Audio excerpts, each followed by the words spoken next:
Olá, meu amigo, olá, minha amiga. Estamos aqui mais uma vez no Professor Zainag Entrevista, aqui no projeto do Lê em Campo, né?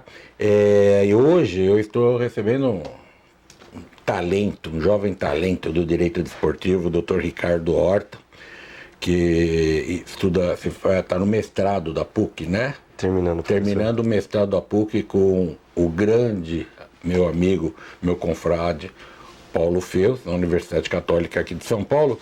E o Ricardo vai falar com a gente aqui sobre como é que ele foi se meter nesse negócio de direito desportivo. E o tema principal do nosso bate-papo é sobre o basquete aqui no Brasil, né? Exatamente. Isso mesmo, Ricardo. Obrigado por você vir aqui falar com a gente. Obrigado, professor, pelo convite. Temos um assunto um pouco complicado para falar, né? Não é novidade que as ligas e as federações vêm brigando nas modalidades no Brasil e o basquete não escapa disso. Então, antes da gente falar do basquete, Ricardo, fala um pouquinho de você. Por que você se interessou por direito desportivo, né? Você terminou a faculdade de quando? Primeira coisa. Eu terminei há 1 ano e meio, há 2 anos, professor. Há 2 anos e já está no mestrado. Tá bom. Eu terminei e já entrei no mestrado porque eu fiquei muito tentado a saber o que é o direito desportivo. Mas você trabalhava com o quê? Fazia estágio, em que área? Eu fiz estágio majoritariamente na área civil. Queria ser assistente de desembargador no tribunal. Assim, na área do direito civil eu tentei bastante, mas eu não via uma coisa que me apaixonava tanto quanto o esporte, né? Esporte. Você pratica ou praticou algum esporte aí de forma constante, ainda que não profissional?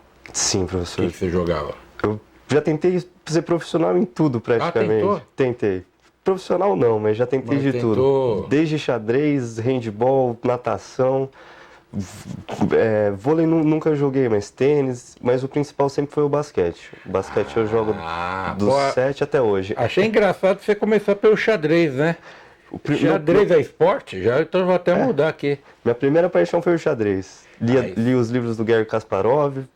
Lá em Bauru tinha uma equipe relativamente forte de xadrez. Sou de Bauru, professor. Tá. Você sabe que eu joguei xadrez na adolescência, né? Ali pelos 14, 15 anos. Eu tenho até meus livros, mas não é de Kasparov, não. Acho que o Kasparov, esse ele já existia naquele tempo.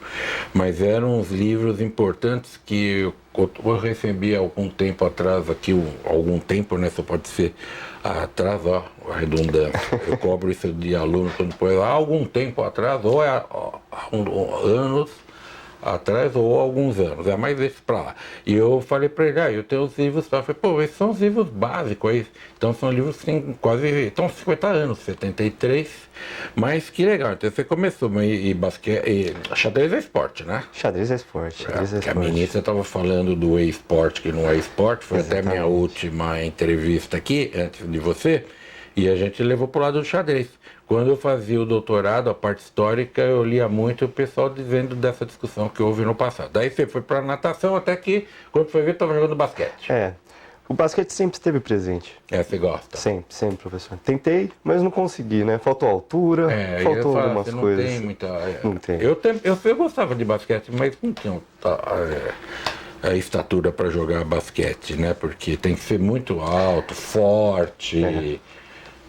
Pular bastante. Isso eu não pulava também. Porque o basquete, embora você não possa ter contato com o seu adversário, ele tem muito contato, né? Tem muito contato. Com o adversário também. A hora que você sobe no garrafão, não sabe o que vai acontecer na hora de voltar, né? É um jogo muito físico e também é mental, porque tem o chamado trash talk, que é aquela conversa, né? Amigável de oponente com oponente para você passa perto. Exatamente, para você está ali marcando o seu atleta, de alguma forma entrar na mente dele.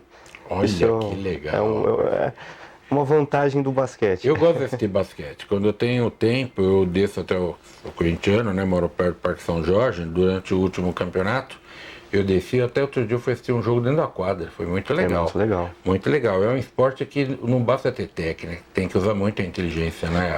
O cérebro. É um jogo muito rápido, com muitas jogadas, muitas regras também. E isso acaba complicando a atração dele para o público. Eu acho que Hoje a gente não tem o basquete como segundo esporte, como era... Já foi. Exatamente. Mas ainda assim é um público relativamente bom, mas não dá pra gente comparar com o futebol. Não, mas você não pegou nos anos, eu também não, anos 60, eu era criança, não, eu soube depois. Mas nos anos 70 o basquete brasileiro era muito forte e nos anos 80 eu acompanhava muito, de ir ao ginásio de Ibirapuera assistir jogos de basquete. Mas então, por conta de tudo isso, você estava lá em Bauru, você estudou lá no IT? Eu fiz PUC aqui em São Paulo. Ah, você veio estudar aqui em São Paulo. Sim. Tá, então você terminou a PUC, falou, vou fazer direito desportivo, que já que eu não consigo jogar basquete, eu vou tratar das regras do basquete. Na verdade não foi bem isso. Meu pai sempre, meu pai sempre falava para eu esquecer o esporte, levar o esporte como lazer. Eu brinco com ele que se ele tivesse falado para eu estudar o esporte, eu acho que eu teria antecipado, né, essa vida no direito desportivo. Mas eu conheci a área através da doutora Gislaine Nunes, queria mandar um beijo para ela também, inclusive, e eu fiquei extremamente animado que existem pessoas que estudam o esporte, que você consegue relacionar o direito com o esporte. Eu falei assim, caramba, eu nasci para isso. Então foi uma paixão de primeira, assim, professor. Já entrei no mestrado logo de cara, me dei sempre muito bem com o professor Paulo, sempre ajudou muito os alunos dele. Naquela aula que eu dei aquele dia na PUC, você não estava, eu estava? Não estava, eu dei uma aula para o Paulo ano passado. Ano passado? Foi mais ou menos em maio, sobre o futebol como metáfora da religião. Você não estava? Foi na graduação? Foi no pós. Ah, na pós? Na pós do mestrado, ele me convidou. Não, você não estava. Tava híbrido ainda. O pessoal podia ser metade na sala de aula. Era a turma do Paulo lá de Goiás, que acabou de se tornar mestre, né? Sim. Defendeu agora. Tinha quem? O Andrei. O André Gaudiano estava lá também. Isso, todo esse pessoal. Você falou da Gislaine, né? Eu te contei a história. A Gislaine tem uma importância, ela disse que eu tenho importância muito grande na vida dela, não, mas ela que tem na minha. Porque quando eu fui fazer a pesquisa para o doutorado, ela tinha acabado de chegar em São Paulo, e outra pessoa que você cita aqui, o Martorelli, ainda é o presidente do sindicato, né? Desde 96, quando eu fui, ele já era antes. E ele falou, tem uma advogada nova aqui que chegou, vou pedir para ela te ajudar. E a Gislaine, com toda a paciência, novinha, tinha acabado de chegar, novinha, que eu digo lá, de idade no sindicato. Sim. E ela despendeu esse tempo me ajudando. Pois é uma pessoa que ela, muitas vezes ela fala, não, o Zainag marcou minha vida com seus livros. Eu falei, não. Ela marcou a minha, porque ela dedicou o tempo dela a me ajudar naquele momento, né? Nós éramos dois ilustres e famosos desconhecidos. E o Martorelli foi meu aluno até no mestrado, sabia? Então tá, rapaz, aí então tá. Você entrou lá no mestrado, agora já tá advogando na área desportiva, né? Será que já pode falar? Pode, você fala o que você quiser. Fui contratado há 2 dias pelo Cuiabá Esporte Clube e estou indo segunda-feira pro Mato Grosso, professor. Você vai morar por lá agora? Morar por lá, deixar meus pais lá em Bauru, deixar minha irmã aqui, que eu estava morando com ela em São Paulo esse semestre. Perto e Cuiabá tá uma cidade muito legal. Conheci Cuiabá quando eu era estudante e voltei alguns anos depois para palestra, para ver futebol. Hoje o Cuiabá é uma cidade super legal, mas que bacana, não sabia que você ia mudar para lá, rapaz. Segunda-feira, professor. Ainda bem que a gente conseguiu fazer essa entrevista a tempo, hein? Senão... Então, cá entre nós aqui. Você acha que o Daverson te dá muito trabalho? Ele é um jogador muito carismático, né? Carismático mesmo, encrenqueiro. Os flamenguistas não gostam muito dele, né? Aquele gol que ele fez. Não, mas olha, você sabe que ele faz um negócio? Que nos anos 70 o Palmeiras tinha o César, que é conhecido como César Maluco, né? Que eu não gosto de tratá-lo dessa forma, mas ele dá até cartão de visita dessa forma. Era o César. O César era um cara que provocava a torcida adversária. O Pelé fazia isso. Hoje, não, porque ele provoca a torcida. Isso aqui é legal, deixa com raiva. É o trash talk do basquete, professor. Só que com a torcida inteira, né? É mais legal ainda. Então explica isso aí. Esse negócio de provocar os outros é uma coisa que eu gosto. Então, eu vejo isso, principalmente na NBA, tem essa cultura que nasceu nos parques, onde o pessoal jogava os rachões. Aqui em São Paulo, em Ibirapuera, também tem muito isso. Que é uma forma de você cordialmente tentar atrapalhar o seu adversário. Você mexer com a cabeça dele mesmo. Mas fica tudo na quadra, né? Eu acho que esse é o mais interessante. Ficar só na quadra. Como é que chama? O polo aquático também, que é um jogo de muita pegada debaixo d'água, né? Sim. Tanto que nos jogos oficiais tem câmera embaixo, Sim. né? Os juízes ficam ali na linha debaixo da piscina. Que é chutar, puxar o short. É. Que coisa, né? Mas é o esporte, É né? o esporte, professor. A gente não, né? Nós não somos atletas profissionais, mas os atletas profissionais ali é uma batalha, né? É por isso que o VAR é um negócio que incomoda o atleta catimbeiro, né? É. Porque ele não vai conseguir ter vantagem só da. Ele vai ter que se aperfeiçoar ali na catimba. Mas também foi graça, né? Eu estava vendo esses dias no YouTube jogos dos anos 80, começo dos anos 80, então o juiz ia lá e marcava a barreira. Era só ele sair de perto, a barreira toque, toque, Já toque, ia andando. toque. Já chegava perto da bola. E o defensor, o atacante, olha a bola aqui, o batedor, a barreira está aqui. E o juiz ou voltava, contava e era perder tempo, e ele falava, cobra assim mesmo, pô. Você não vai acertar mesmo? Mas aí, professor, a gente tem que pensar que o esporte foi se profissionalizando ao longo dos anos. Não permite, o Dunga infelizmente. contou numa entrevista, o ex-jogador da seleção brasileira e do Corinthians também, e do Internacional, o Dunga dizia o seguinte, que quando ele foi jogar no Japão, marcavam os passos, barreira é aqui, ele chegava, ele começava a dar pra frente, os japoneses não podem, a gente tem que ficar ali atrás, ele, cala a boca, pô, vem aqui comigo, não pode, tem que voltar. Era a malícia e o Japão demorou para ir para uma Copa do Mundo por não ter malícia, né? O esporte ele é excludente por natureza e você, infelizmente, tem que fazer tudo para ganhar. Eu acho que mas assim, o fazer tudo para ganhar, né? A gente tem que tomar cuidado dentro da lei, né? Dentro da regra. Dentro da regra. Eu brinco, né? Vou falar, esse Barão de Coubertin aí era um bobão, porque ele dizia o seguinte, o importante é competir. Nada, o importante é ganhar. O importante é ganhar. Eu gosto muito de citar o Barão de Coubertin, porque eu vejo que os esportes começaram com ele. Ele estava certo, mas eu falo a ideia do fair play, né? É a ideia do fair play que eu acho que hoje em dia ela não está mais tão eu acho que pode ser até um tanto quanto antiquado falar Eu ia falar, não está na moda? Eu ia falar piegas, que é um termo, mas eu acho que piegas está menos na moda ainda, né, professor? Mas você falou uma coisa bem importante, que o esporte é muito profissionalizado, não tem margem para ganhar a disputa, seja em qualquer esporte, que não seja de uma forma honesta, porque sem dinheiro não se faz esporte. E o dinheiro vem de onde? Iniciativa privada, ou em alguns casos incentivo do governo, mas isso é outra situação.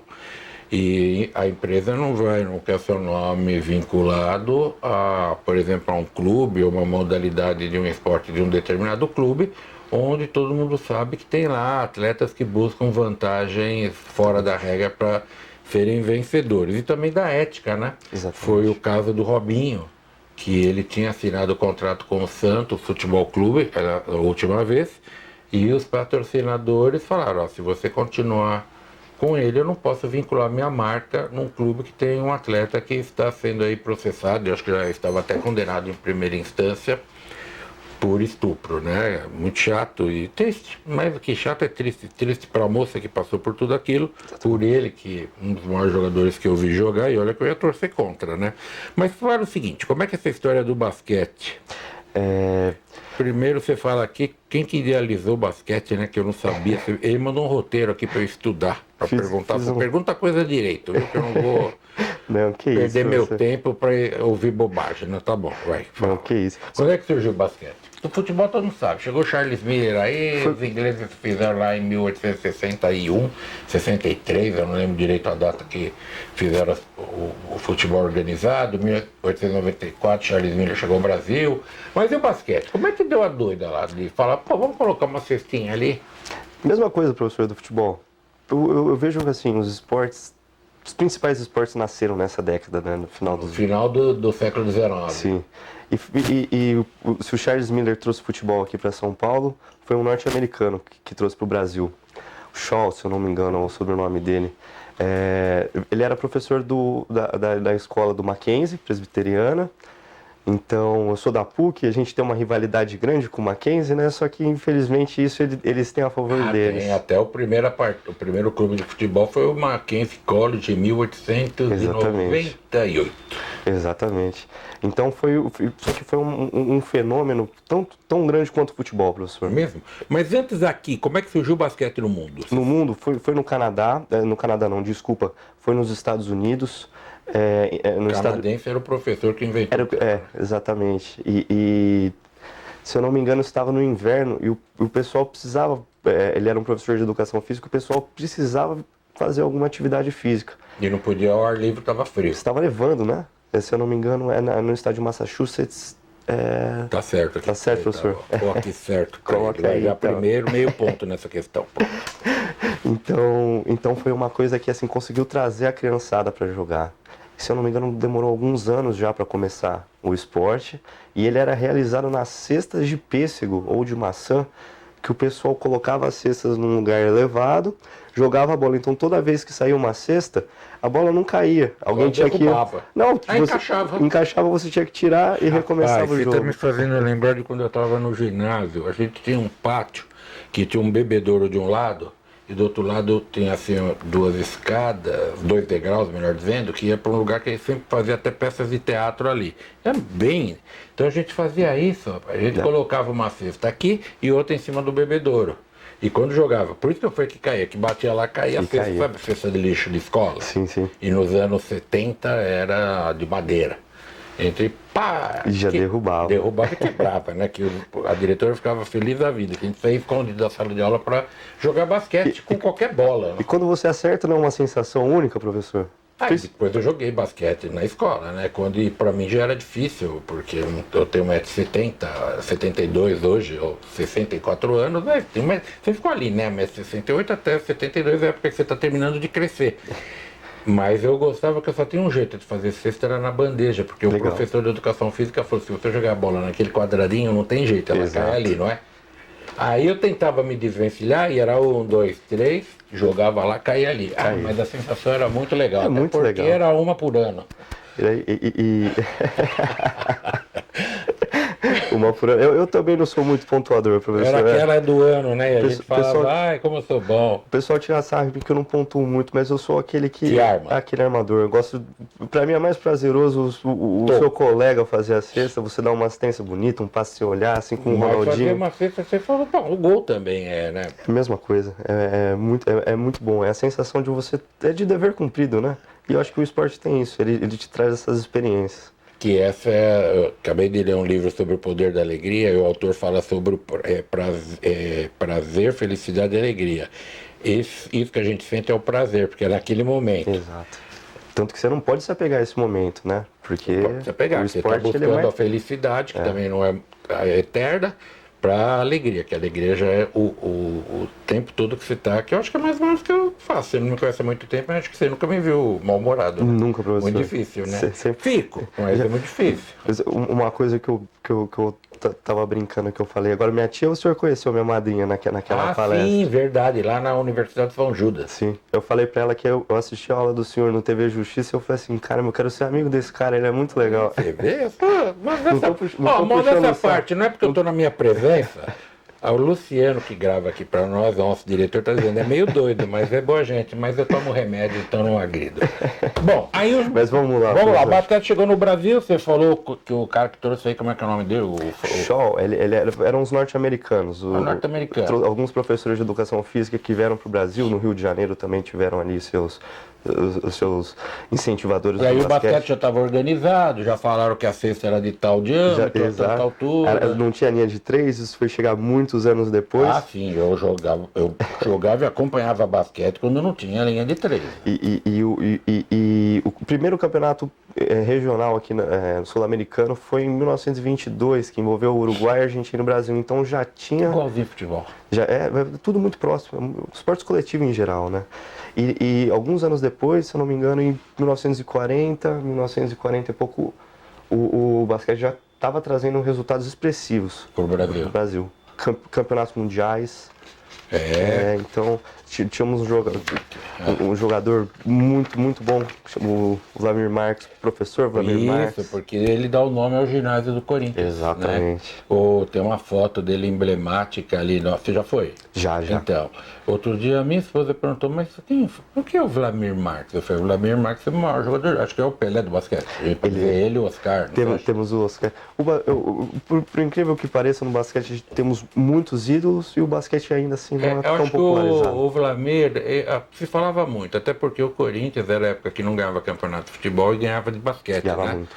E o Wlamir, a gente talvez mal comparando, seria o Frederich do basquete, porque não tinha tanta transmissão. E o Oscar é o Pelé, porque veio numa época já com a mídia, né? Porque o Oscar era impressionante, boa analogia. Né? Pelo amor de Deus. Como é que não errava? Muito treino, né, professor? É o que ele fala, né? Ele tem algumas histórias que eram 400 arremessos certos depois do treino. A coisa engraçada é que você fala com um jogador de basquete, fala, dou 300 chutes por dia no treino. Aí você fala com o jogador, não, eu dei um tapinha na bola. Eu falo, dá tapa com o pé e chuta com a mão. Tá tudo, inverteu tudo. E o que você acha que é mais difícil, professor? O que é mais difícil? Fazer com o pé ou fazer com a mão? Pra mim é com a mão. Com a mão?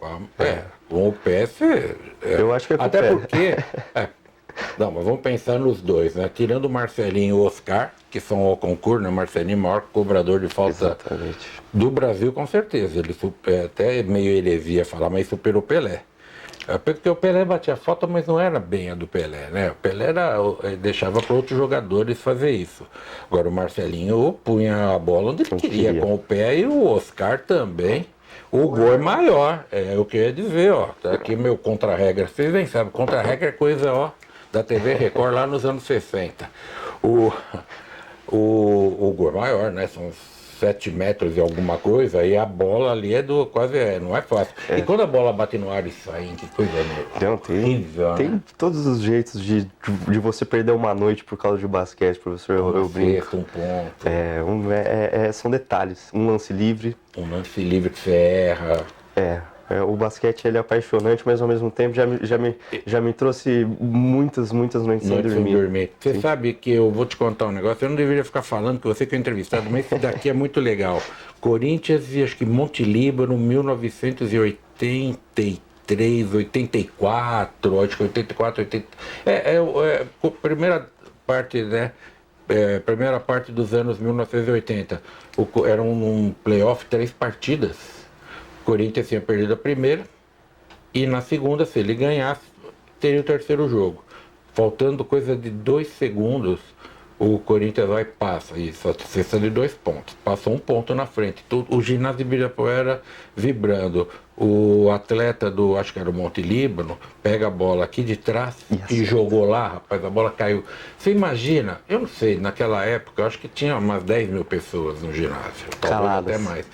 Todo mundo vibrando, imagina 10 mil, e virar um silêncio assim, como se tivesse todo mundo morto.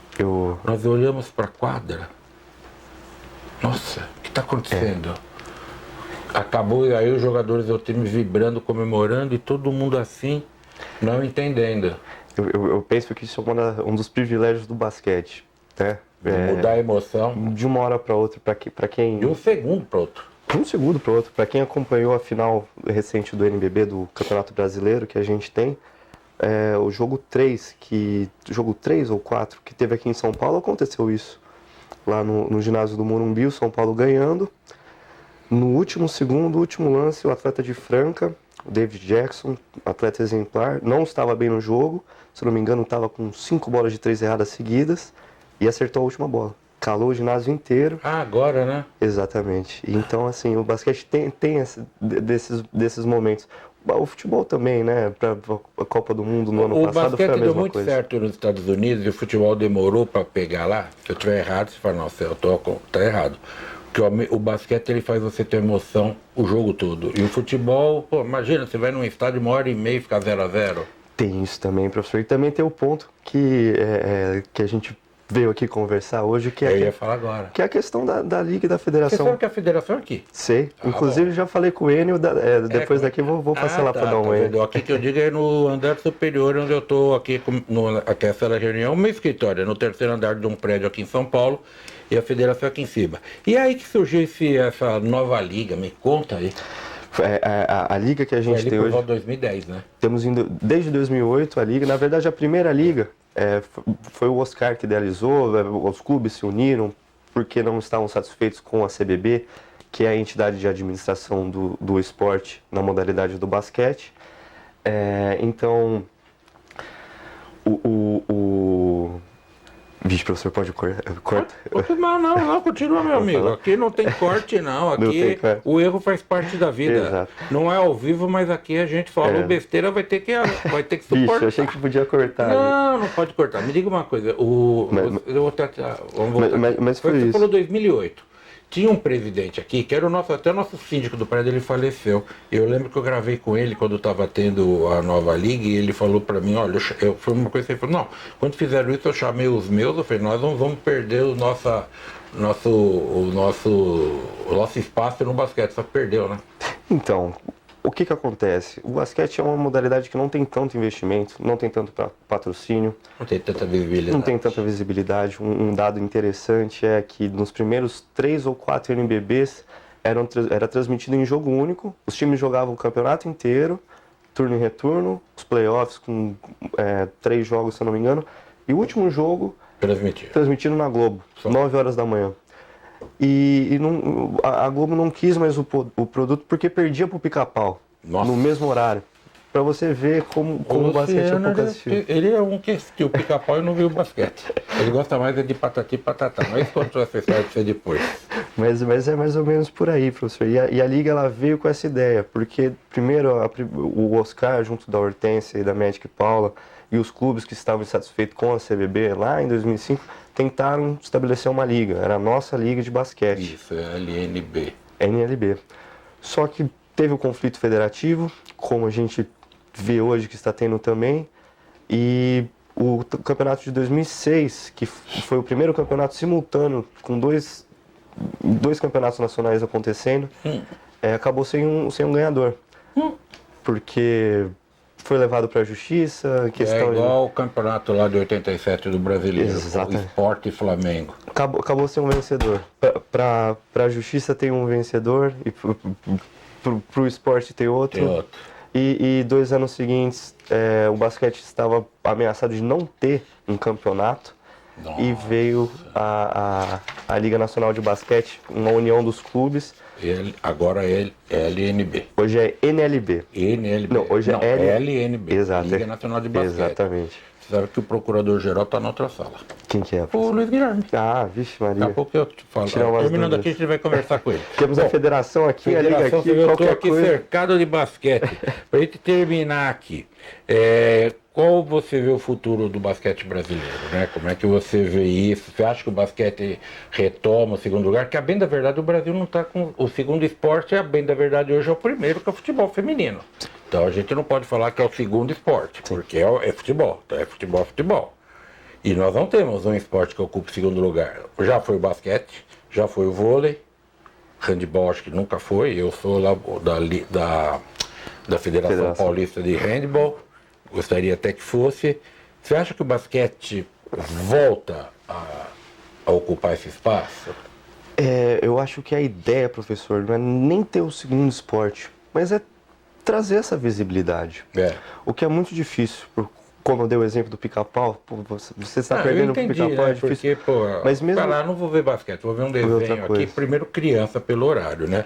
E às vezes um adulto, brinquei, mas um adulto fala, ficar vendo, melhor ver um desenho que ver esses caras, não tem nada desse jogo. E outra coisa que é engraçada... Futsal não decola nunca. Os ídolos para a criançada hoje que gosta do basquete estão na NBA. Então, isso é um pouco complicado. Mas eu sou... é um problema. Mas eu sou, assim, o maior torcedor do basquete brasileiro, professor. Eu acredito muito que a gente tem a questão das casas de apostas. O Sportbet é um patrocinador da Liga. A CBB também tem o seu patrocinador. Mas o problema é esse. A gente tem a Liga e a Federação em conflito. Nós temos 2 STJDs no basquete. Isso mesmo, né? Isso é o único... Um da Liga. Um da Liga e um da CBB. Eu acho que é o único esporte que tem isso e está dando conflito também. Mas eu vejo que quem perde isso é a modalidade, né? Sempre. Mas... É a política, né? Ninguém consegue não fazer política. A gente vive, nós somos um ser político, mas o que mata é a política sendo utilizada não para o bem do bem comum, mas sim para satisfazer ego e vaidade de falar, eu tenho poder. Eu acho que o problema não é nem só a política, professor, mas eu acho que é a falta de dinheiro. É a falta. Porque se todo mundo estivesse recebendo conseguisse montar os times da forma. Muitos projetos duram 1 ano, 2 anos só no basquete. Esse ano a gente teve o Rio Claro saindo da Liga, que é uma equipe de muita tradição, já foi campeão brasileiro, se eu não me engano, há muito tempo atrás. Mas eu acho que é liga, né? Eu tenho um artigo para publicar no Meio Campo, não sei se vai sair hoje, né? Vai parecer que eu sou o maior... Uma hora vai sair, é que a gente aqui é atemporal. Sim, mas... Talvez já esteja lá, viu? Verdade, né, professor? Eu acho que já saiu, né? Bem capaz. Mas enfim... É só você escrever que sai. Vamos, continua. Mas enfim, eu tentei escrever da forma mais imparcial, mas eu vejo que é isso.